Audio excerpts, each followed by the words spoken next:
A lot of guys meet a girl and things start out okay. They get along, they don't argue. There's a physical attraction, she's into him, but they get stuck on that plateau.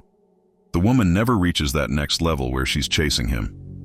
You can tell when a girl's really into you versus when she's settling for you. So how do you move her to that place where she's chasing you? The answer is, you have to make her think about you nonstop. One of the core components of success with women is that a woman must think about you when you're not around. The more time she spends thinking about you, the more she slowly falls in love with you. Most guys fail to realize that a lot of the things that you're doing actually cause her to think less about you. That's why, today, I'll be giving you the 5 surefire ways to keep a woman thinking about you. What you'll find as you watch on ahead is that guys who do well with women tend to do these things naturally.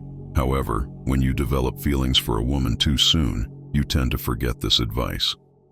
This is why it's important to review them every once in a while until they're second nature. Another thing that helps instill a lot of this into your mind is to develop an abundance mentality when it comes to women. If you're always thinking from a place of scarcity, you'll treat every woman like she's all you've got. Believe me when I say there's no worse position to stand in than that when you're trying to build solid relationships set in equal footings. Without any further ado, let's get into it.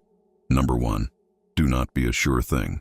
When you're hanging out with a woman and you both sense it's going well and then she goes home, what happens? If she's completely sure that everything went well, if she's completely sure you're into her 100%, then there's really nothing for her to anticipate. Nothing for her to worry about. She'll get bored and take you for granted. So, you never want to present yourself as a guy who's already totally hooked. I'll give you an example of something I did that worked, and I didn't even do it purposefully. When I was first dating my girlfriend, at the end of each date, I would say, "Talk to you soon," or "See you soon." Most guys at the end of the date would already be trying to plan the next date. They would say, "When can I see you again?" or "Want to have dinner on Saturday?" I would just say, "See you soon." This would cause my girlfriend to go home and think, what did he mean by that? When is soon? Does that mean he didn't have fun? Does that mean I'm not going to see him again? When she doesn't know exactly what something means, it makes her think about you nonstop. Because you're no longer a sure thing. Nice guys unfortunately come across as a sure thing.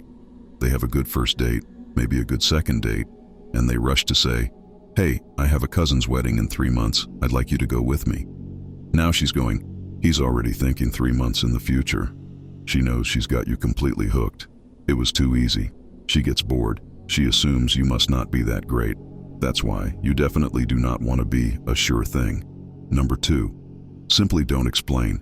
If you can display a trait, quality, or skill to the woman you like, without explaining how you have that particular trait, quality, or skill, it sets up a sense of mystery in that woman's mind about you.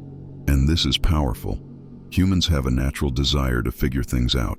If something perplexes us, we look for an answer to it. We don't like loose ends. When you can leave the woman you like wondering something about you, her imagination naturally kicks in and begins trying to figure out that thing about you. The side effect of this is that if she is unable to figure out that thing about you, you will stick in their mind. And sticking in a woman's mind is a key way to make that woman fall in love with you. A woman can't fall in love with you if she never thinks about you. She can only fall in love if you are on her mind, so you need to find a way of achieving this. Number 3, build mystery while you can.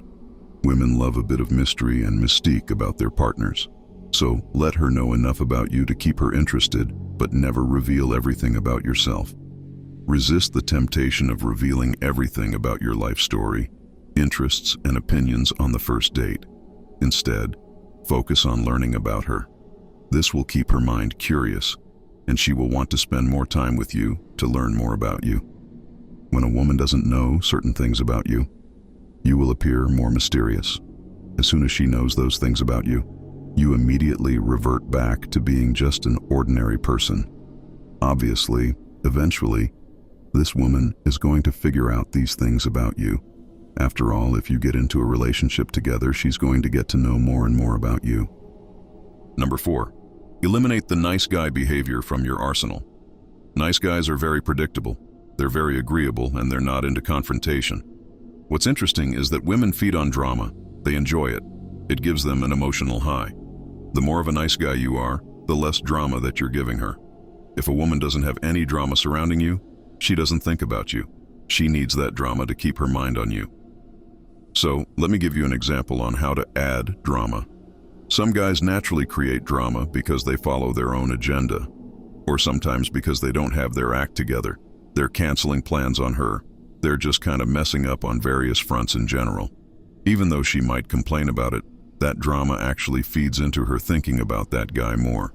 Nice guys tend to usually have everything together in most cases. They tend to be very grounded. But what happens when you're very grounded and you have your act together and you're just generally a good person is that you're not introducing that drama that a woman craves. Personally, I hate drama in my relationships. To me, a calm content relationship is the best. But for a woman, if things are too calm, she's going to think, this lacks passion. So you want to go, how can I introduce a little bit of drama by being a little bit less of a nice guy? Lastly, number 5, become a three-dimensional character. I tell my boys this regularly. The first thing to become a catch is the idea of three-dimensionalizing yourself. When a woman meets you, she kind of gathers who she thinks you are. Maybe you're a software engineer and you have a group of friends. She puts all these pieces together. Then she pigeonholes you. She decides, he's the nice software engineer. He hangs out with these people. She has this vision of who you are as a person. When that vision is confirmed over and over again, she takes it for granted. It's no longer exciting. What your mission should be is this: figure out how to introduce new information that turns you from being a one-dimensional cutout into a multi-dimensional guy. Let me elucidate this concept better with an example. Imagine this guy whose main characteristic is that he's very spiritual. So spirituality dominates a lot of his conversations. That by itself might be great, but a woman's going to pigeonhole him that way immediately as the spiritual guy. She'll think she has him completely figured out. So what's in his best interest is that he wants to occasionally add a contradiction into it. What is a contradiction? Maybe he also tends to be ruthless with business. If he introduces evidence of a cutthroat business sense, he'll no longer be this one-dimensional person. If you think about movies, the most compelling characters are ones with multiple dimensions, like the anti-hero. In Star Wars, most people's favorite character is Han Solo. Han was a three-dimensional character. He was a good guy, with bad guy traits mixed in. This makes him a more interesting character, and that's what you want to make a woman think when she sees you as three-dimensional. What's going to happen next? So your goal is to figure out the answer to this question: how can somebody pigeonhole me, and how can I break that image? Once you crack that code, you're unbeatable. With that said, thank you for tuning in. Make sure you support the channel down below by dropping a like and subscribing for more content in the near future. See you in the next one. Stay blessed.